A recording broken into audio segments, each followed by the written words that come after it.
Tina-Desiree Berg reporting for Status Coup News. And this week on Right Wing Insanity Report, we're going to take a deeper look at the Ron DeSantis campaign since he is now running for president. First off, I wanted to look at his time at Guantanamo Bay when he was a JAG attorney. He had a story that was recently going to air. There was a story that was recently going to air about him on Vice News that was pulled at the last minute. The reason given was that it's under some sort of review. But we don't need to know what Vice was going to say because we have as our guest today one of the original reporters on the story, Mike Prysner. Please welcome him to the show. You have seen him on the Empire Files, and he is the host of Eyes Left podcast. Welcome, Mike. Hey, thanks for having me. I'm very excited to talk about this because last fall you released an episode in which you talked to a detainee that had been at Gitmo under a period of time that DeSantis was there. He was a JAG attorney. Lots of torture was going on. DeSantis has now denied that. He came out in April at a press conference saying that he didn't know anything about torture, that he never witnessed torture. And it seems to me that that's not true. So the first part of your episode, you talk with one of the detainees that was there at Gitmo, and he tells you his story about how he was force-fed food and a host beaten, pepper sprayed against, all under the watchful eye of DeSantis. So what are some of the key takeaways from that? Well, I think, one of the big takeaways is that DeSantis himself has admitted that he was there at Guantanamo and that he was part of the legal team which worked out the legality of force feeding, right? He's admitted that in an interview a few years ago, saying that he even said he came up with the advice, hey, you can force feed with these hunger strikers in this hunger striking situation.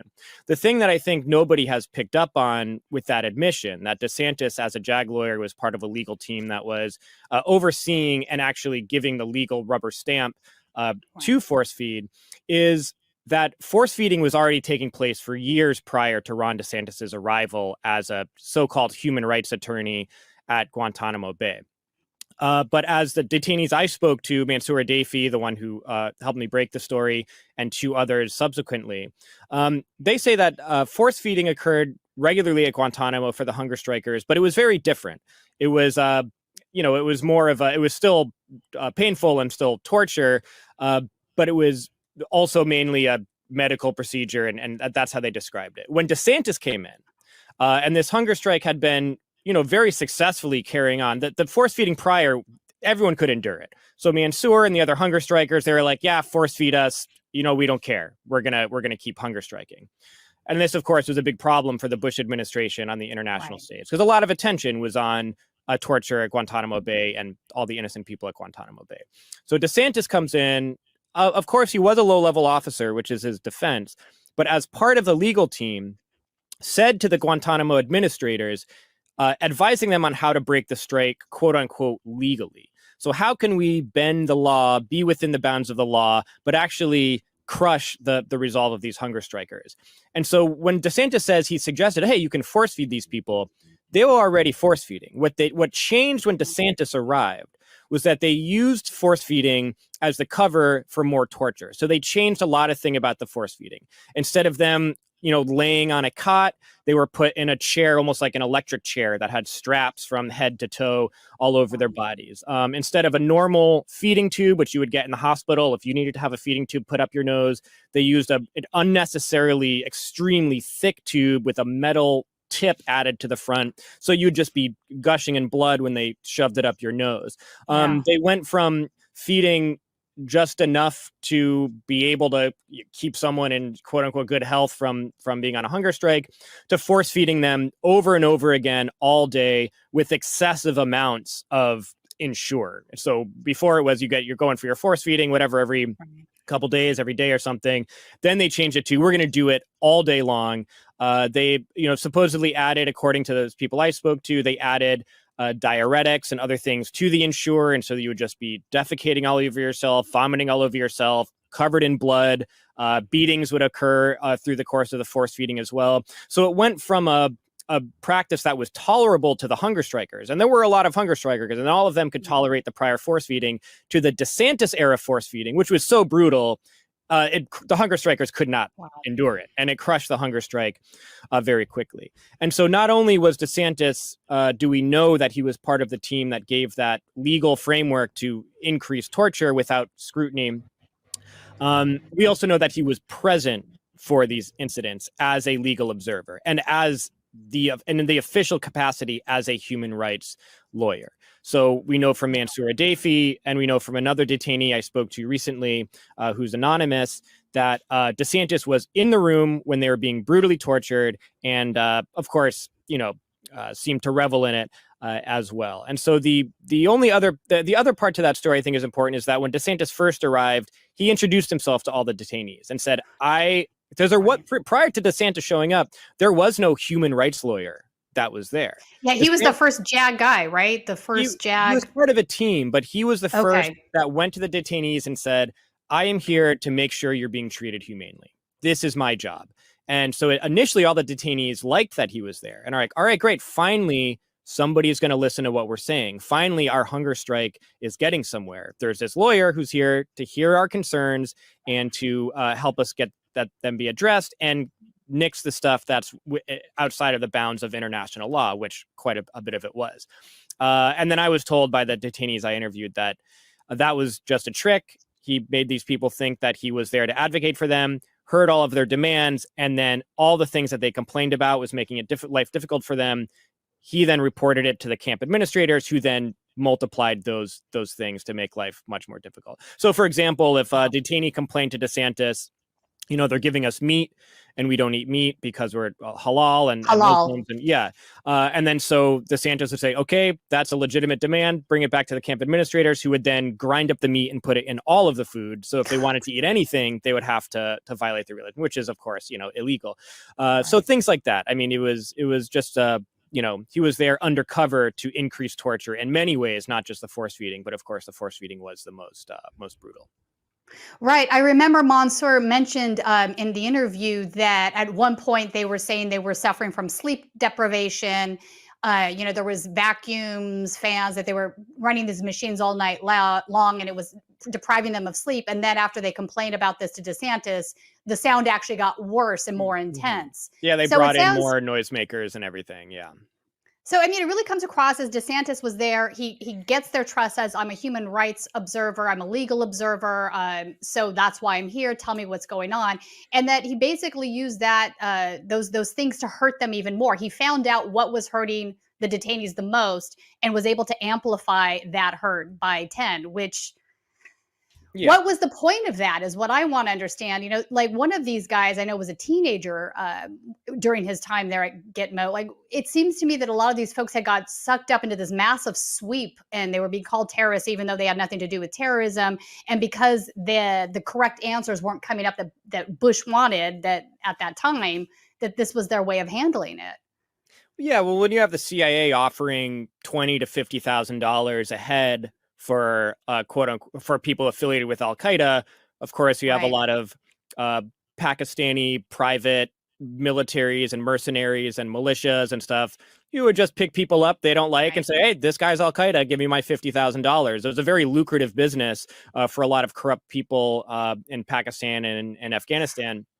So that's Mansour's story, and the other gentleman I talked to, they were just innocent people. Mansour's, his crime was he spoke Arabic in a country where a lot of people don't speak Arabic. And so, he was picked up by some mercenaries and sold to the CIA, and they even bartered for the price on his head when he was there with a hood over him. And so, yeah, I mean, that's, of course, the story of Guantanamo is so many innocent people there. And even if you're not innocent, you can't torture people. There's standards you everyone should abide by. I mean, but the vast majority were and are who are still held at Guantanamo.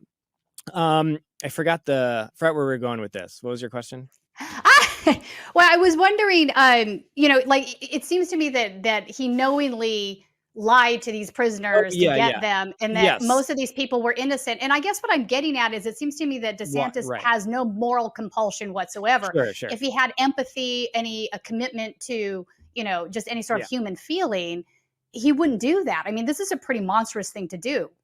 For sure. And so I'm reminded that the why is what we're getting to. So why were they doing this? DeSantis and the other lawyers that came and authorized this force feeding, they weren't the only people that were brought into Guantanamo at this time. Also, there's a general that was brought in, and they were brought in with a specific purpose. The purpose was stop making this a problem for us at the UN because it was a big scandal. A lot of attention was on it. Bush and Cheney were super in the hot seat. And the hunger strike, the fact that there was an ongoing mass hunger strike at the camp was a huge problem for them diplomatically. Right. And so these people were brought in, generals and other officers and officers like DeSantis, with one job: break the hunger strike, get these people to eat. Stop making this a problem for Bush and Cheney in their war on terror. And so there was various things that were done, but DeSantis' job was to be, how do we break this hunger strike? And that was the job, and they accomplished that job. And so the brutality in this era, and the year that DeSantis was there, in 2006, is what I was told by 3 detainees, and others have corroborated it, the worst year ever at Guantanamo Bay. And that's saying a lot because Guantanamo's reputation is quite bad. It's bad there now. It was bad there when the torture camp first started. But for DeSantis to oversee as a human rights lawyer the worst year ever at Guantanamo is really saying a lot. And how could he as a human being be part of that? I mean, I think it fits right along with his politics as a bully, as a racist, as someone who just does not see the people at Guantanamo as human beings at all. So I don't think it's at all out of character for him. There is a little difference, though, in the people that revel in it, like DeSantis did. And, I have my own experience in the military and within detainee operations. The detainees that I've spoken to kind of report the same thing. As you have of all the people who are involved in that operation, you have the majority of people who just, don't really care and are just doing their job, quote unquote, doing their job, but just, doing what is required of them and nothing more. Then you have your small group of people on both ends, your small group of people who think that it's fucked up and try to make people's lives easier who are in detention and don't obey all the orders that they're told and try to make things more humane for them and have some kind of compassion and empathy for the people who are going through those things. And that's something that I witnessed in my time in the military from my own little tiny small group within that. But then you have the people on the other end who fucking love it and want to make it worse and enjoy it and do everything they can to make it harder and more inhumane. And DeSantis falls into that other category. And so one of DeSantis's responses recently, when he was confronted about it on his tour in occupied Palestine, was how would these people remember me? Like, why you're telling me that they've remembered me for 20 years? I was just some low-level guy. Well, detainees remember the people that were nice to them and who were evil to them. They forget all of the 80% of people in the middle who just did this or that, escorted them here or there. They remember the people who were humane to them and the people who were evil to them. And these people remember DeSantis because he was one of the very evil ones that they very much remember. Yeah. Interesting. So I also wanted to bring up, he made a Facebook post in 2016. So this is 10 years after he was had not been at Gitmo for 10 years. He said, I served at Guantanamo Bay. I know you don't want these terrorists released. Obama is putting his political agenda over the safety of Americans. This to me is very much on brand for how DeSantis is, right? It's kind of post-truth America. Never mind that most of the people at Gitmo were absolutely not terrorists. Maybe we should have that discussion. But no, we're going to brand them all as terrorists, and we're going to politicize it and make this about what Obama wants to do because he might want to close Gitmo under pressure because no habeas corpus. There's a million reasons why Guantanamo Bay should be closed. I don't think that's an unpopular or crazy opinion at this point. But DeSantis seems to, always kind of hold on to that sort of talking point and stick to it and use it for justifications for political things. This is very on brand for him. What brought it up? Why was he talking about this in 2016? Yeah, so I think this also kind of goes into why this DeSantis story, why it's kind of shocking that it was I had to be the one to break it. Nobody had thought to look into this before.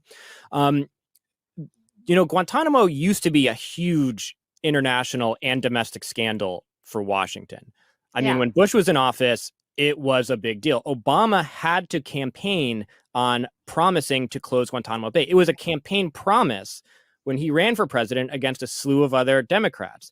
And so it was his strong position on Guantanamo and the Iraq War, which really propelled him through the primary. It was very popular to say we should close Guantanamo Bay. So popular that it helped win him a very contested primary and eventually won him the presidency.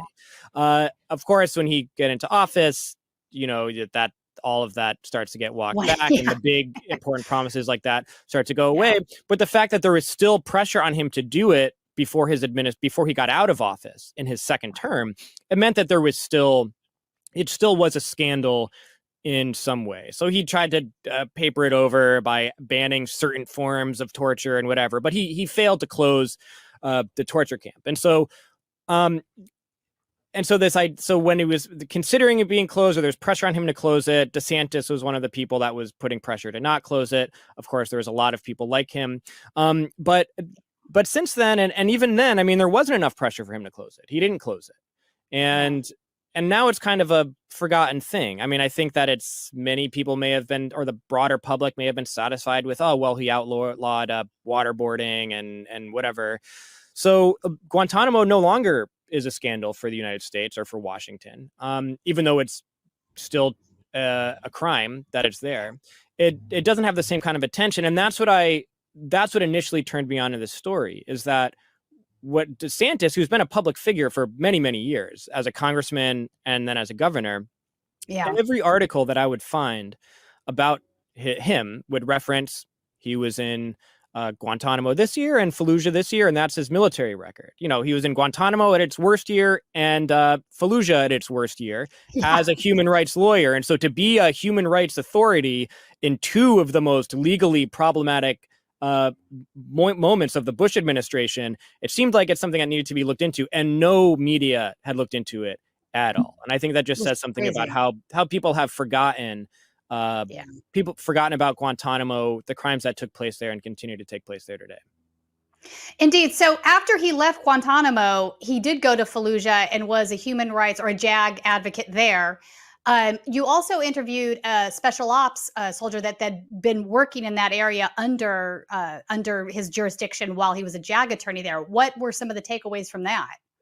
Yeah, so I wasn't able to find anything specific about his unit and the things they did, because these are like black ops. I mean, there's things that they're like the only unit in the U.S. military that operates without congressional oversight and stuff like that. So we do know that it was during the troop surge, which was the most violent time for U.S. forces in Iraq. They're basically just given a job, like win by any means necessary.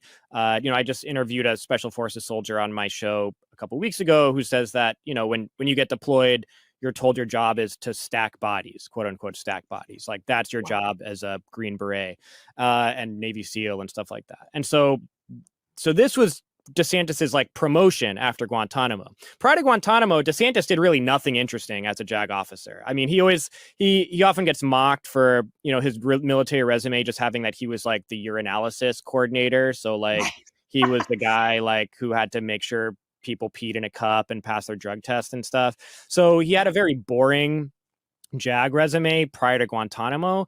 He gets Guantanamo and he gets this like big job at Guantanamo. I mean, to be part of covering up a big international scandal and solving a big problem for the Bush administration.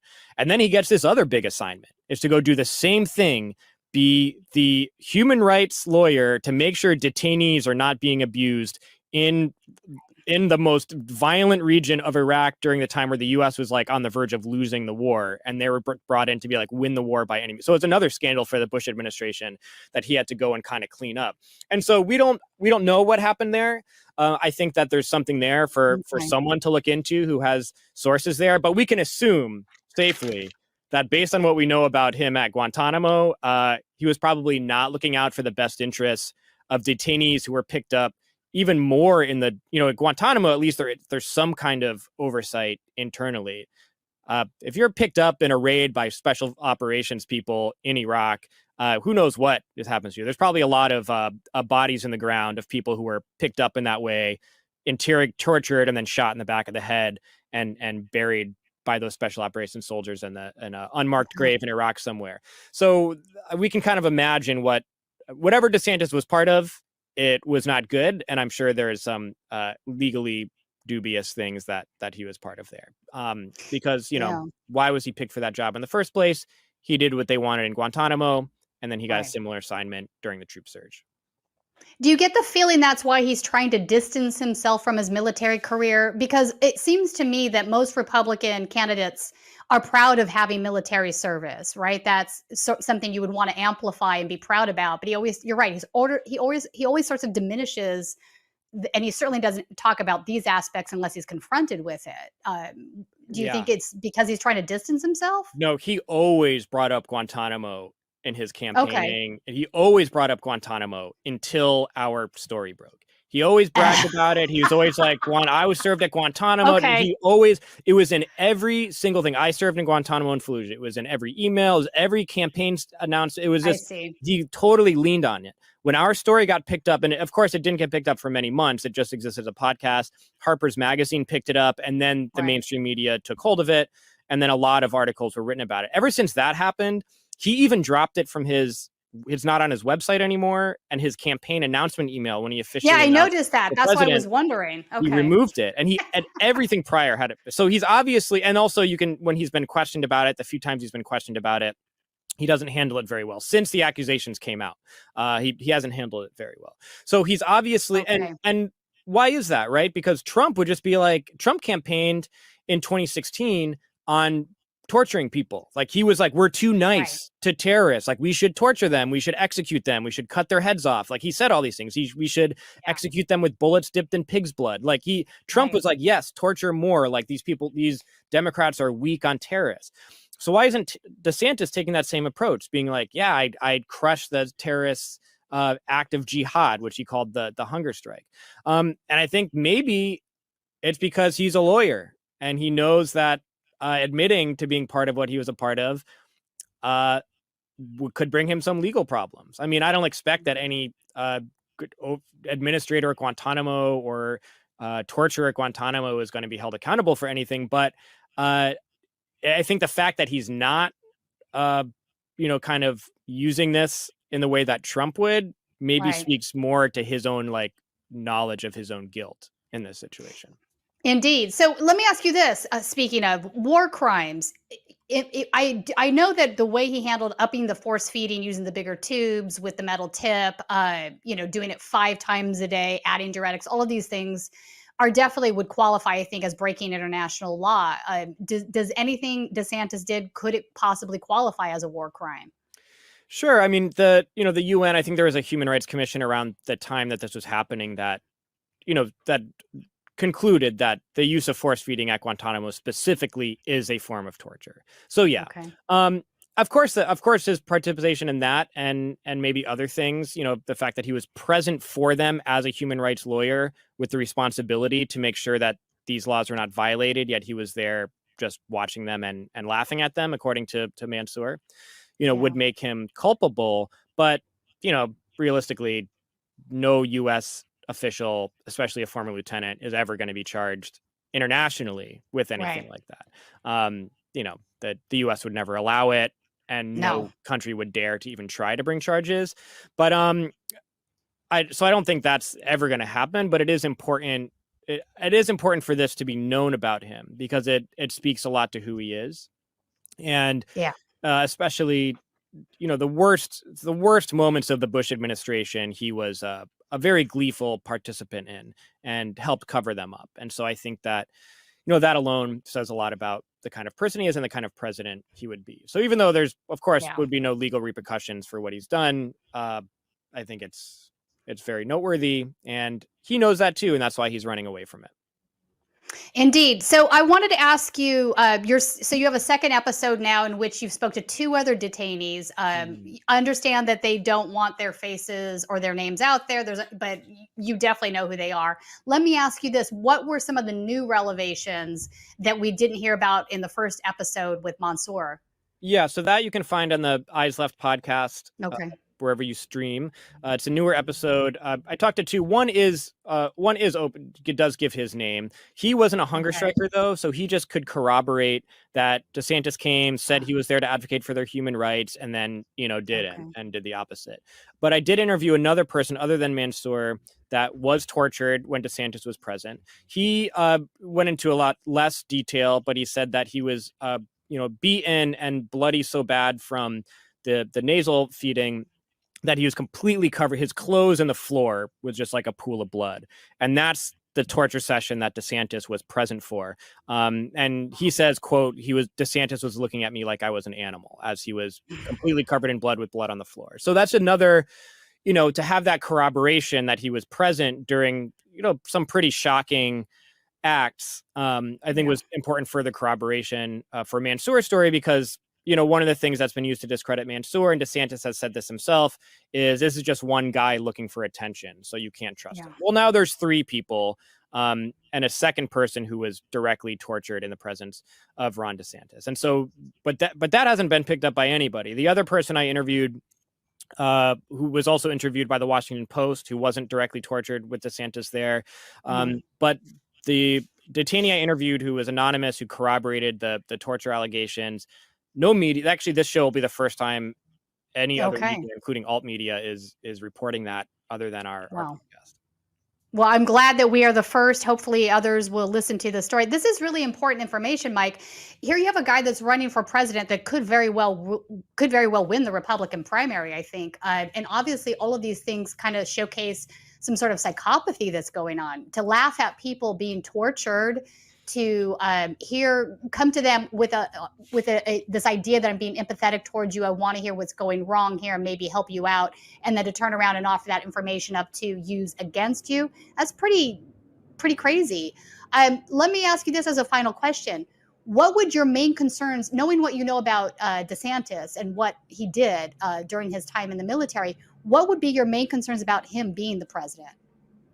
Yeah, well, I think, first of all, there's a reason Republicans like him, or the Republican establishment anyway. I mean, he's being funded by the top Republican Party funders, very, very rich and powerful Republicans who, don't like Trump so much anymore because, he's bad for business for the U.S. empire, because he makes it seem like we don't have a peaceful transfer of power, and there's instability and whatever, or maybe isn't as trustworthy to look out for the collective interests of the capitalist class, which a president is supposed to do. But DeSantis, and I think in particular his service at Guantanamo, is why he was picked as this like Trump challenger operation. It's obviously he was kind of this is like a project by a group of people, not just DeSantis and his wife deciding to run for president, but powerful Republicans who wanted to have a challenge to Trump in the primary. And so it's not a coincidence that DeSantis all of a sudden, who was a very boring governor for the first 2 years, who did nothing very interesting and nothing even really, I don't think, that controversial, started rolling out all of the so-called anti-woke laws and really just far-right, repressive, horrible shit. All that rhetoric kind of started, and it all centered around what was Trump's biggest weakness with his base, which is the COVID vaccine. And so DeSantis coming out as being, the anti-lockdown, anti-vax candidate really did create a split in Trump's base. And even in from Alex Jones to the mainstream, I mean, there's this like, oh, damn, well, we love Trump, but, he's bad on the jab.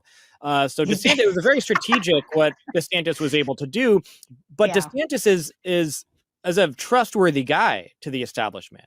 I mean, he's an Ivy League kid. I mean, he did these jobs in the military where he was very loyal to the Bush administration when they were in a very bad footing. And so he's a very different, he's a trustworthy guy for the establishment. But I think what would worry me most about DeSantis as president, I mean, any of the freaks running in the Republican Party are all very scary, and I don't like the Democrats either, of course.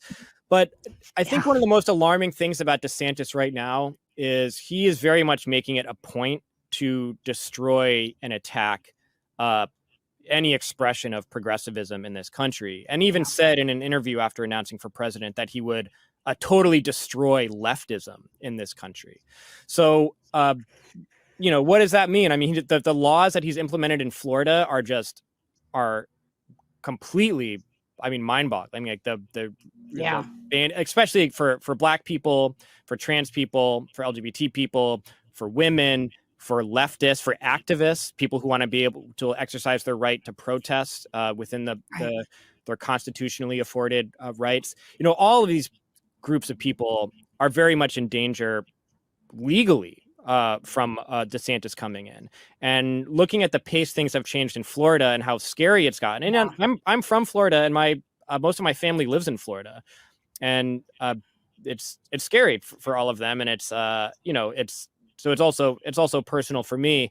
But to imagine what someone with that kind of agenda would do on a national stage is something that I don't think should be downplayed. And so you have couple that domestic policy of being just vicious against whatever the right wing has people in a frenzy over. I mean, this totally concocted operation, anti-trans shit, to just whip up people into hysteria, which is, of course, for the reason that the Republican agenda is not popular in this country. And the only reason they win elections on the state and federal level is because of archaic bullshit so-called democratic institutions like the Electoral College and 2 senators per state, even if you're a small, small state. They can only have power by these undemocratic mechanisms in our so-called democracy, but also being able to whip up a small base into a super hysteria so that they pour tons of money into Republican campaigns and do big get out the vote efforts. That was always gay marriage was like a big thing for them to be able to do that. Like, oh, if you let 2 men get married, what, are you going to marry your horse next? Like, that was the kind of stuff that they used to whip people up. And then once they lost that battle with Obama in office and the Defense of Marriage Act being overturned, they needed something new. And so they were throwing everything against the wall to see what stuck and what is the most. And they found first it was men and women's sports. We can whip people up over that. And then now it's really become like a group, like grooming, fans, pedophilia, like all kinds of crazy things. It's just duping people, whipping them up to just pour money in the Republican Party. And it's just all based on really disgusting lies and bigotry. And so you have DeSantis's domestic agenda being based on that, being based on what are like the Cokes or the one Coke now, these billionaire Republicans putting out to be the things to whip people into hysteria. And how do I implement a really heavy-handed fascistic agenda against all of those people? But then what is his policy internationally? I mean, he's going to a really brutal domestic policy, but then DeSantis being just really a good old boy, someone from the inside Pentagon, a pro-Bush administration type of guy. I mean, what would you expect from him on the international stage? And that's quite frightening as well, especially being in a pretty precarious situation globally, I think is a nice way to put it. No, indeed, I think you're correct, Mike. He would adopt all of the neoconservative positions that we saw under, George W. Bush, and probably make them far worse. I do think he is compelled by fascist tendencies, banning books, anti-trans, like all of these things you're discussing are very much on the forefront of what he's pushing forward. And you're right, he doesn't care about democracy. That's really clear. So, and I think he's probably going to be more effective as somebody like that than Trump ever was. So he is a dangerous character. Mike, where can people find you if they want to follow your podcast, Empire Files, Eyes Left, Twitter, all that? Yeah, sure. Empire Files, just look it up on YouTube or where you do podcasting and on social media. And same thing with Eyes Left podcast. Just search it wherever you want to stream a podcast. That's a podcast only, and we're on social media as well. Excellent. Thanks for joining us, Mike. I really appreciate it. You're doing some solid work in this area. Keep us posted. I'm certainly would love to talk about any other things that you find in regards to this. I think people should remember that Gitmo is still active. This isn't, this is, maybe it went away in our mind's collective eye as you're talking about, but it's still a problem in my opinion. It might be less of a problem than it was under George W. Bush, but it certainly hasn't entirely, disappeared. So thanks for coming on the show to talk about this. No problem. And there are a lot of people doing great work to try to close Guantanamo. And my partner in that story, Mansour Adayfi, he's doing a lot of great work for that, advocating for his brothers who are still detained. So I would suggest looking up his work to get his book and support that struggle, because it's still very important. Yeah. Thanks, Mike. Cool. Thank you. Okay, so that was my resting, listening face. The camera froze. Hey, everybody, how's everybody doing? I want to mention that the Eyes Left podcast, which is Mike Prysner's podcast, has 2 episodes that contain original interviews with Gitmo detainees that he spoke with.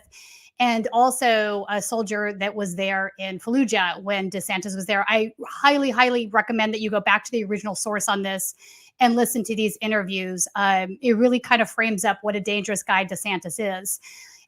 So the next part of this conversation is really having to do with something that DeSantis put out in a press release this week. In fact, let's go ahead and pull that up, Colin, and I'm going to read this and then we're going to talk about it.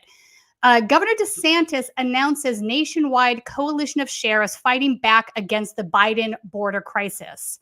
Today, Governor Ron DeSantis announced a coalition of more than 90 sheriffs from across America who are united in the struggle to keep our communities safe from the ravages of our collapsed southern border.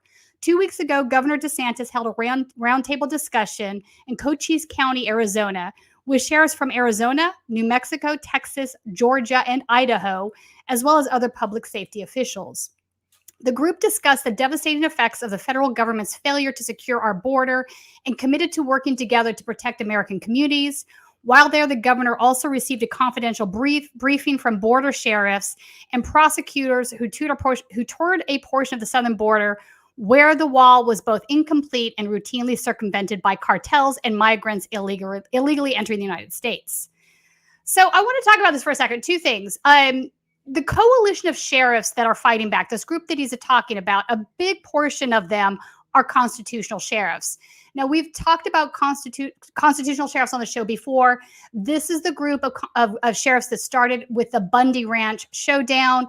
These guys think that they are the law. They're above the law because they only answer to the Constitution and they embody the Constitution, which means they're above local law enforcement. They're above the legislative bodies. They're above the FBI. They view themselves as being the highest form of the law or the law in and of itself. And obviously that's very dangerous for any group to believe that. That removes any checks and balances. It allows them to go after people based on personal biases. And it's really important that law enforcement and our criminal justice system remain universally applied, meaning that nobody's, no personal bias gets in there. We already have enough of that going on. We don't need more of it. So I wanted to show you, if we can pull up some of these, this is the letter that Ron DeSantis had posted on his Twitter. Chris Goldsmith, who we've had on the show, he is a researcher, an anti-fascist researcher with the Team Butler. He's ex-military. He runs a group that is military anti-fascist researchers that are sort of interested in checking oath keepers, right-wing militias, and folks that are just ex-military getting sucked into right-wing extremist positions. So Chris went ahead and he checked with the database how many of these signatories on this letter are actually members of constitutional sheriff's groups. So we have Sheriff Bill Lepper from Nassau County, Sheriff Gordon Smith, Bedford County, Sheriff Bean Lamb, Sheriff Bill Promell, Charlotte County, a bunch of them on here. Sheriff Youngblood, Kern County, California. We have the Riverside Sheriff, Sheriff Bianca. So you can see that a big chunk of these guys are absolutely constitutional sheriffs, which makes sense. The other group that we've talked about on the show that is related to this story is Veterans on Patrol. This is a group of extremists that have recently, they made posts on Telegram where they're joining up with Proud Boys to monitor the border. They put themselves out there as a nonprofit that is doing nonprofit work, but really that's not the case. They're right-wing militia members. And they regularly just sweep people up that they think are migrants or illegal immigrants, and they turn them over to Border Patrol. So there's been some cooperation there. Again, this is vigilante justice. Is this really what we want happening in the United States? So now what's happening from that is Governor Newsom has now implored the Department of Justice to step in and investigate what DeSantis is doing as far as bringing immigrants from outside of Florida and shipping them off to other states. So we recently had a group that came into Los Angeles that DeSantis had shipped here from Florida. And there's been other stories about him doing it. And also Governor Abbott down in Texas has done this. So in response, California and Texas officials have asked the DOJ, the Department of Justice, to investigate Florida for sending migrants to other states. It is unconscionable to use people as political props by persuading them to travel to another state based on false or deceptive representations, the state said in a letter to the Justice Department. California, hang on. There we go. California and Texas officials are asking the Biden administration to open an investigation into whether Florida acted unlawfully when it sent people seeking asylum to California and Massachusetts over the past 10 months. California's governor and attorney general and the sheriff in Bexar County, Texas, outlined their concerns Thursday in a letter to the U.S. Department of Justice. It's unconscionable to use people as political props by persuading them to travel to another state based on false or deceptive misrepresentations, the three Democrats wrote. We urge the United States Department of Justice to investigate potential violations of federal law by those involved in the scheme. The letter, signed by Governor Gavin Newsom, State Attorney General Rob Bonta, and Sheriff Javier Salazar, said that while local jurisdictions and non-governmental organizations often help to relocate migrants, Florida's intentions were more nefarious. This scheme is different. According to news reports, recruiters deceived migrants into taking flights to these particular locations based on promises of jobs and shelter, the letter said. Florida Governor Ron DeSantis' office did not immediately respond to a request for comment. So, we've seen this a couple of times now where they're basically telling these migrants that if you get on this bus or you get on this flight, we're going to show you a place where you can live, where you can get a job, and you'll be welcomed. And it's all just a big lie. And of course, DeSantis thinks what he's doing is sending migrants to what he's calling the sanctuary states, right? So since we're a sanctuary state, we're going to send you these folks and you can pay for them. But it's a really disgusting thing to do. I just, it's just one more anti in the right-wing extremism that we're seeing from some of these governors. All right. So Moms for Liberty in Philadelphia, they recently had an event. So recently we talked about this, in fact, before I went to Atlanta to cover Cop City. Moms for Liberty had sent out a press release, or a newsletter, I should say, in which they had quoted Hitler on there, right? So there was a quote from Adolf Hitler. It wasn't surrounded by anything saying that it was bad or anything. It just appears that they agree with this. They ended up pulling the newsletter down, removing the quote, and then posting an apology. But now this is still like kind of churning up news. I want to take this as a video from Mark Robinson, from North Carolina, running for office. So somebody had posted a small clip of him saying that it was, time to relook at, some of the things that these dictators are saying, including Hitler, Pol Pot. He, mentioned several of them. Then he takes this tweet and he retweets it with a longer video. And he's basically saying that you guys are misreading or misleading with what you're saying here about me. Let's play the full minute. And quite frankly, the full minute doesn't make him sound any better. Let's go ahead and play that. But they know the story. And they know the playbook that they always have. Lie, deride, besmirch, make innuendos, tell flat out untruths. Because you quoted Hitler, you support Hitler. I guess every history book in America supports Hitler now. They all quote him. And here's the thing, whether you're talking about Adolf Hitler, whether you're talking about Chairman Mao, whether you're talking about Stalin, whether you're talking about Pol Pot, whether you're talking about Castro in Cuba, or whether you're talking about a dozen other despots all around the globe, it is time for us to get back and start reading some of those quotes. It's time for us to start teaching our children some of those quotes. It's time for us to start teaching our children about the dirty, despicable, awful things that those communist and socialist despots did in our history. All right, so a couple of things here. He's conflating quoting Hitler as being the same as studying Hitler in a history book. Now, clearly those two things are absolutely not the same. We can study history with an observant eye to understand what had happened, how we got there, the horrifying things that happened during the Holocaust and whatnot. But if you just are going to put a quote from Adolf Hitler on the front of your newsletter, that is absolutely not the same thing. So that's absolutely ridiculous. Also, teaching them these quotes, reading these quotes, it's just, to me, this doesn't sound any better than what the original shorter quote was. So I wanted to bring that one to your attention. The next one I have for you are I have a list of polls that I have been on Twitter this week. Two of them are from right-wing extremists, and one of them is from a sitting Democratic senator. I want to put up the first one. because this is sort of where we're headed in the country, right? So Elijah Schaffer, who is a white nationalist, his account had been banned from Twitter previously, but Elon Musk reinstated it when he reinstated a lot of these guys. He put up this this poll: would you rather have your son be in the KKK or be in the LGBTQ? Obviously, this is not a question that even needs to be asked. Why is he asking it? Well, because he's a white nationalist. But it's really alarming that you see 74% of his followers are saying the KKK. We've seen a large uptick in hatred and homophobia in the last few months, and that seems to be just getting worse. And I want to point out that at the start of right before World War II, when the Nazis first came into power in Germany, they went after gay folks and trans folks initially before they went after Jewish folks. So this is definitely a step towards a more fascist state, and it's something we should keep our eyes on. Let me pull up the next one. So this one is just straight. Hang on, that's the same one. Hold on, let me get this.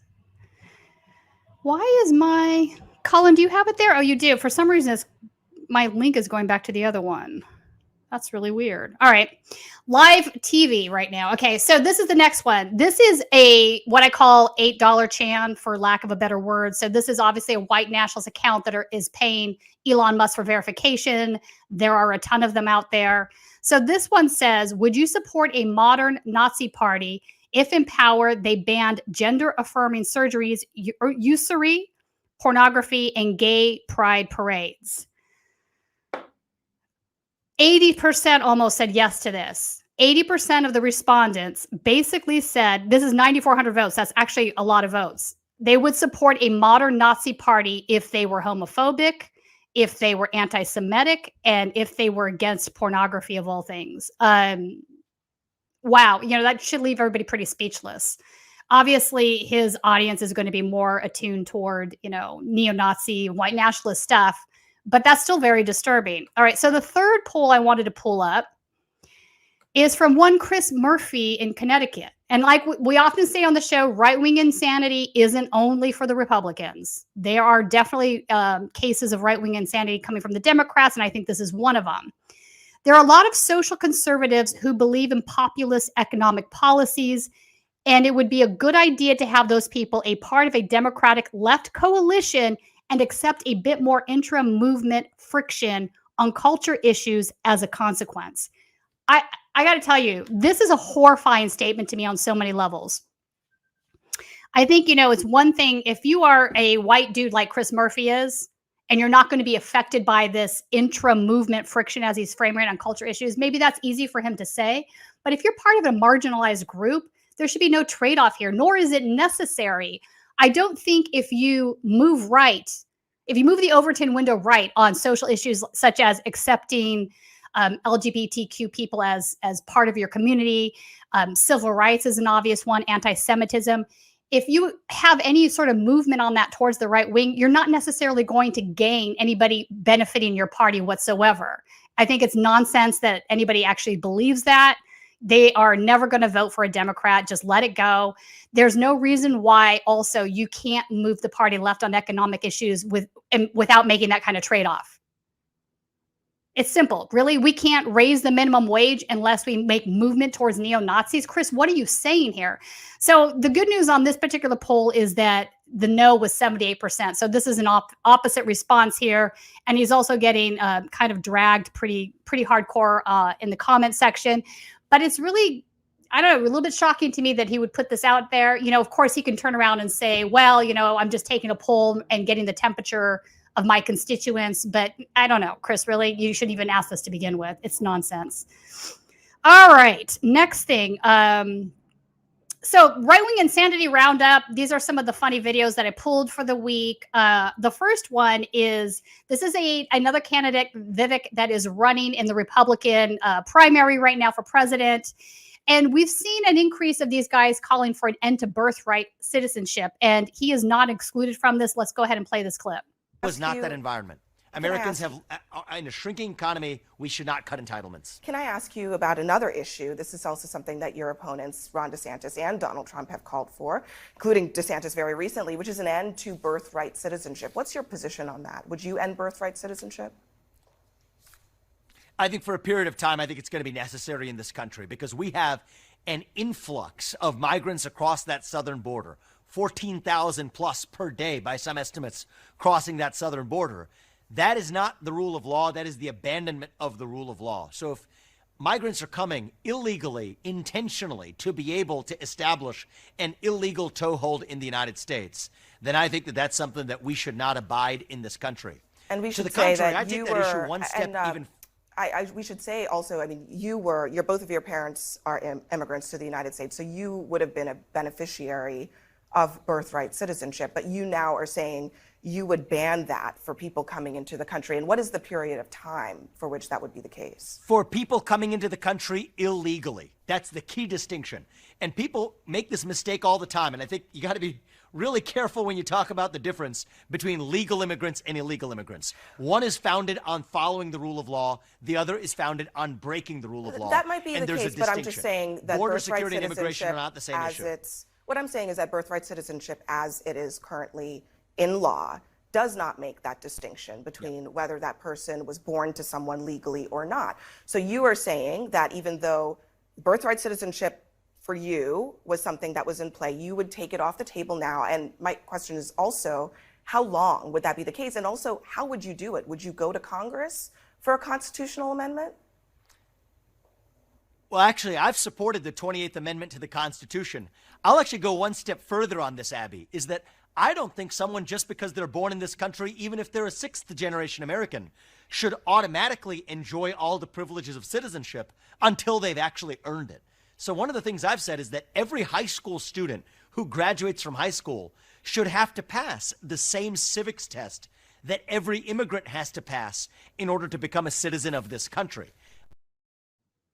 So this is disturbing for so many reasons, and I want to have a discussion right now on not only birthright citizenship, but also the 14th Amendment. So birthright citizenship basically says if you're born on the United States soil, you are a citizen, or if you are the child of two American citizens, maybe they gave birth to you because they were on vacation or France or something, you're a citizen. So it's a very simple concept, right?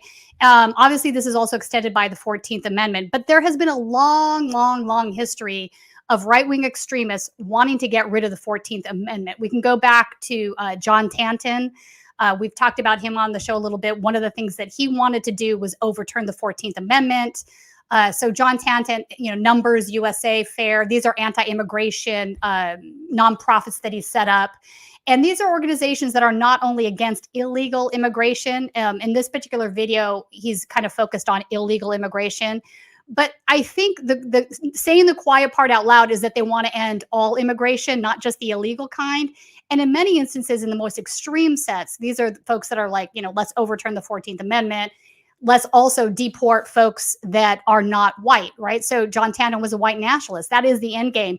And you can see in some of the his letters that have been pulled from FOIA requests that he was communicating with neo-Nazis and talking about exactly how do we achieve this? How do we make this country a white country? So the fact that this is coming up in conversation again right now in the Republican primary isn't shocking.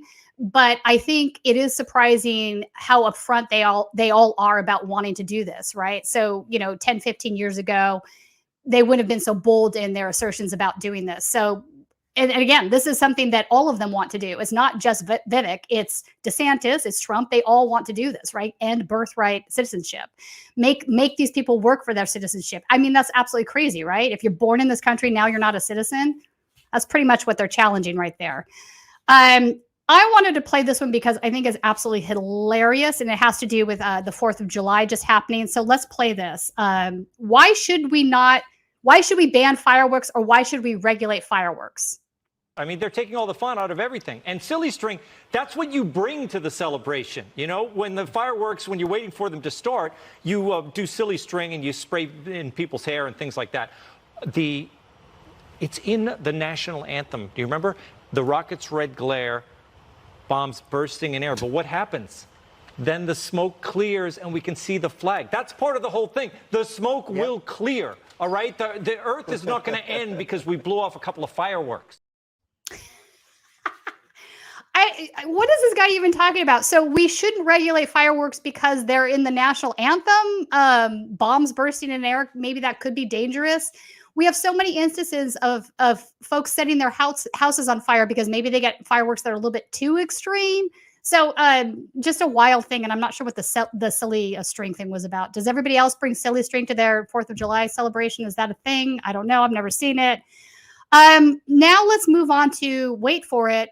We've heard the right talk about arming school teachers to stop mass shootings, arming all kinds of people, right? Their solution is, well, if we can't stop the mass shootings, let's just give everybody else a gun too. So now we're getting to the point where they're talking about, wait for it, arming retail workers.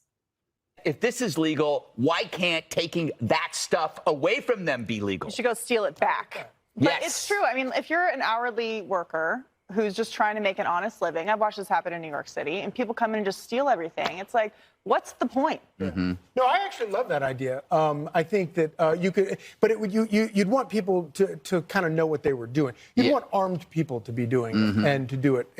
But it's not my idea, but I love The it. armed component. But it is amazing that you have all this concern about liability where it sort of cuts against the employees. What about the liability for the employees? You're creating, I think the legal term is attractive nuisance, by having a store that doesn't enforce shoplifting, doesn't enforce this kind of theft. And aren't you endangering your employees? And why can't employees get together? I mean, I would think that, and I think it's a constitutional right you have, even if you're at work, to be able to be safe in your environment, to be able to protect yourself. To defend yourself. To defend yourself. You have that right to do it. But does that include stopping other people? Of course not. And think about these people that have to close stores down at the end of the day. That's terrible. Right. And how terrifying that is. So a couple of things here. You're making it more dangerous for the retail workers by saying that they shall be armed with guns and like shooting criminals. Also, I don't know of any retailer, especially of the corporate ilk, that isn't interested in stopping shoplifters. Of course, they are interested in stopping shoplifters. That's crazy. But that's one of the things that they're asserting. But this is just sort of where the rhetoric goes with these guys, right? So, somebody came into a store, sold some things. A worker was fired for recording it. I don't know that I agree with that sort of thing happening, but I don't know all the details of that. But instead of having a conversation about that right there, like should a worker be allowed to record a shoplifter without having liability, let's have that conversation. To take it to this extreme level where no corporate store is like interested in stopping shoplifters and let's arm the retailers, it just kind of goes out of proportion here. Gets crazy, but this is Fox News, right? All right, so, primarying rhinos, that's like become a regular thing, right? So a rhino is Republican in name only. These are individuals that just aren't extreme enough yet. So who's going to get primaried next? If this is legal, why can't... Tomorrow, when I go to Washington, D.C., I have drafted articles of impeachment for Joe Biden. And not only did I draft these and introduce these articles of impeachment, but I did it in such a manner that I don't have to wait for party leadership or committees to bring them up, discuss them, debate them, and see if they'll pass them out of committee, and then we have to wait for it to get to the floor. No, I'm bringing it up tomorrow. I'm calling on them to bring this up as a privileged resolution, and leadership has 48 hours to bring those articles of impeachment to the House floor for a vote. Yes. You go, girl. So if any of you have friends in other states, I know we have someone from Nebraska here, so call your congressman. I need you to call them and make sure that they are going to stand up for you and vote how you would vote, how your family would vote. Because if Republicans kill this, I will not remain silent, and I will force a primary for any Republican who kills these articles of impeachment on the House floor. Thank you. Last week.